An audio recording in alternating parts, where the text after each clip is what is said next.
ನೋಡಿ, ನೀವು college student ಆಗಿದ್ರೆ ನಿಮಗೆ ಹಲವಾರು ಗೋಲ್ ಇರುತ್ತೆ. ಓಕೆ, ಕಾಲೇಜ್ ಮುಗಿಸ್ಕೊಂಡು ಇಲ್ಲಿ ಜಾಬ್ ಮಾಡ್ತೀನಿ, ಇಲ್ಲಿ ಪ್ಲೇಸ್ಮೆಂಟ್ ಮಾಡ್ಕೊಳ್ತೀನಿ, ಗೌರ್ಮೆಂಟ್ ಪೋಸ್ಟ್ ಮಾಡ್ತೀನಿ ಅಂತ.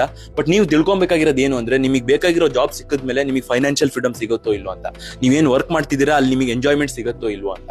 ಯಾಕಂದ್ರೆ ನಿಮಗೆ ಇನ್ನೂ 20, 30, ಇವನ್ 40 ಇಯರ್ಸ್ ತನಕ ಕರಿಯರ್ ಇರುತ್ತೆ. ಸೊ ಇದನ್ನೆಲ್ಲ ನಾನು ಏನಕ್ಕೆ ಹೇಳ್ತಿದ್ದೀನಿ ಅಂದ್ರೆ, ನಾನು ಕಾಲೇಜಲ್ಲಿ ಇರ್ತಾ ನನಗೆ ಗೊತ್ತಿತ್ತು ನಾನು ಬಿಲೋ ಆವರೇಜ್ ಸ್ಟೂಡೆಂಟ್ ಅಂತ, ನನಗೆ ಎಲ್ಲೋ ಜಾಬ್ ಸಿಗೋದು ಕಷ್ಟ ಅಂತ. ಸೊ ಹಾಗಾಗಿ ನಾನು ಕಾಲೇಜಲ್ಲಿ ಏನೇನೋ ಬಿಸ್ನೆಸಸ್ ಅಥವಾ ಫ್ರೀಲಾನ್ಸಿಂಗ್ ಮಾಡಕ್ ಶುರು ಮಾಡ್ತಿದ್ದೆ. ಫೇಸ್ಬುಕ್ ಗ್ರೂಪ್ಸ್ಗೆಲ್ಲ ಜಾಯ್ನ್ ಆಗ್ಬಿಟ್ಟು ಯೂಟ್ಯೂಬರ್ಸಿಗೆ ವಿಡಿಯೋ ಎಡಿಟ್ ಮಾಡ್ಕೊಡ್ತಿದ್ದೆ, ತಮ್ನೇಲ್ ಎಡಿಟ್ ಮಾಡ್ಕೊಡ್ತಿದ್ದೆ, ಇಮೇಲ್ ಸ್ಕ್ರಿಪ್ಟಿಂಗ್ ಬರ್ದು ಕೊಡ್ತಿದ್ದೆ. ಸೊ ಆಮೇಲೆ ನಂದು ಇ-ಕಾಮರ್ಸ್ ಬಿಸ್ನೆಸ್ ಸ್ಟಾರ್ಟ್ ಮಾಡಿದೆ. ಲಕ್ಕಿಲಿ ಆ ಬಿಸ್ನೆಸ್ ಕ್ಲಿಕ್ ಆಯ್ತು.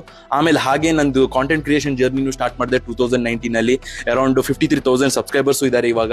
ನಂದೇ ಒಂದು ಟೀಮ್ ಬಿಲ್ಡ್ ಮಾಡಿದೆ, ಮಾರ್ಕೆಟಿಂಗ್ ಏಜೆನ್ಸಿ ಓಪನ್ ಮಾಡಿದೆ, ಆಮೇಲೆ ನಂದೇ ಒಂದು ಸಾಫ್ಟ್ವೇರ್ ಕಂಪ್ನಿನೂ ಶುರು ಮಾಡಿದೆ. ಸೊ 28 ವರ್ಷದಲ್ಲಿ ಒಬ್ಬ ಹುಡುಗ ಏನೇನ್ ಮಾಡ್ಬೋದು. ಸೊ ಬೇಸಿಕಲಿ ಬೆಂಗಳೂರಲ್ಲೇ ನಂದೇ 2 ಮನೆ ಇದೆ, ನಾನು 2 ಗಾಡಿನೂ ತಗೊಂಡೆ, ನನ್ನ ಪೇರೆಂಟ್ಸಿಗೂ ನಾನು ಕಾರ್ ಕೊಡಿಸ್ದೆ.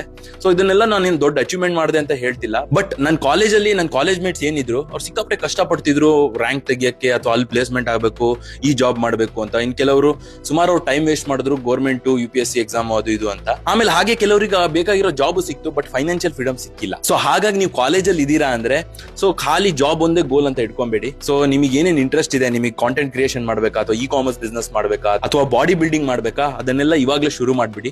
ಯಾಕಂದ್ರೆ you have nothing to lose. ಯಾಕಂದ್ರೆ ಕಾಲೇಜ್ ಮುಗಿಸ್ಮೇಲೆ ನೀವು ಮಾಡ್ತೀನಿ ಅಂತ ಹೋದ್ರೆ ಅದು ಜಾಬ್ ಇಟ್ಕೊಂಡು it will be very difficult. ಆಮೇಲೆ ನೀವು ಯಾರಾದ್ರೂ ಈ ವಿಡಿಯೋ ನೋಡ್ತಾ ಇದ್ದೀರಾ, ನೀವು ಜಾಬ್ ಮಾಡ್ತಾ ಇದ್ದೀರಾ ಆಲ್ರೆಡಿ, ನಿಮಗೆ ಇಷ್ಟ ಇಲ್ಲ ನೀವು ಮಾಡ್ತಿರೋ ಜಾಬ್, ನಿಮಗೆ ಎಂಜಾಯ್ಮೆಂಟ್ ಸಿಗ್ತಿಲ್ಲ ಅಂದ್ರೆ ಉಳಿದಿರೋ ಟೈಮ್ ನ ಕರೆಕ್ಟ್ ಆಗಿ ಯೂಸ್ ಮಾಡ್ಕೊಳ್ಳಿ. ನಿಮ್ದೇನ್ 9 to 5 ಜಾಬ್ ಅಥವಾ 9 to 7 ಜಾಬ್ ಮಾಡ್ತಿದ್ದೀರಾ, ಉಳಿದಿದ್ದ time is more than enough to build your financial freedom. ಯಾಕಂದ್ರೆ ಬಿಸ್ನೆಸ್ ಇನ್ ಬ್ಯೂಟಿನೇ ಅದು. ಇಲ್ಲಿ ಟೈಮ್ ಇನ್ವೆಸ್ಟ್ಮೆಂಟ್ ಮ್ಯಾಟರ್ ಆಗಲ್ಲ. ಸೊ 1 to 2 ಅಥವಾ ಮ್ಯಾಕ್ಸಿಮಮ್ 3 ಅವರ್ಸ್ ಇದ್ರೆ ಸಾಕು, ನಿಮ್ದೊಂದು ಬಿಸ್ನೆಸ್ ನೀವು ಸ್ಟಾರ್ಟ್ ಮಾಡ್ಬೋದು. ಆಮೇಲೆ ಹೆಂಗೆ ನಿಮ್ದು ಆ ಬಿಸ್ನೆಸ್ ಗ್ರೋ ಆಗ್ತಾ ಹೋಗುತ್ತೆ, ನಿಮ್ ಜಾಬ್ ಕ್ವಿಟ್ ಮಾಡಿ you can start your entrepreneurship journey full time. ನಾನೇ ಖುದ್ದು ಹಲವಾರು ನಮ್ಮ ಕ್ಲೈಂಟ್ಸಿಗೆ ನೋಡಿದೀನಿ ಅವ್ರ ಬಿಸ್ನೆಸ್ ಸ್ಟಾರ್ಟ್ ಮಾಡಿರೋದು. ಆಮೇಲೆ ನನ್ನ ಫ್ರೆಂಡ್ಸು ಫ್ಯಾಮಿಲಿ ಏನ್ ಅನ್ಕೊಂತಾರೆ ಅದೆಲ್ಲ ತಲೆ ಕೆಡ್ಸ್ಕೊಂಬೇಡಿ. ಯಾಕಂದ್ರೆ ನಿಮಗೆ ನೋಡಿ ಜಡ್ಜ್ ಮಾಡೋರು, ನಿಮಗೆ ನೋಡಿ ನಗವರೆಲ್ಲ ನಿಮ್ಗಿಂತ ಕೆಳಗೆ ಇರ್ತಾರೆ. ನಿಮ್ಗಿಂತ ಮೇಲಿರೋರಿಗೆ ಅಷ್ಟು ಫುರ್ಸೋತ್, ಅಷ್ಟು ಟೈಮ್ ಇರಲ್ಲ ನಿಮಗೆ ಜಡ್ಜ್ ಮಾಡ್ತಾ ಕೂರಕ್ಕೆ.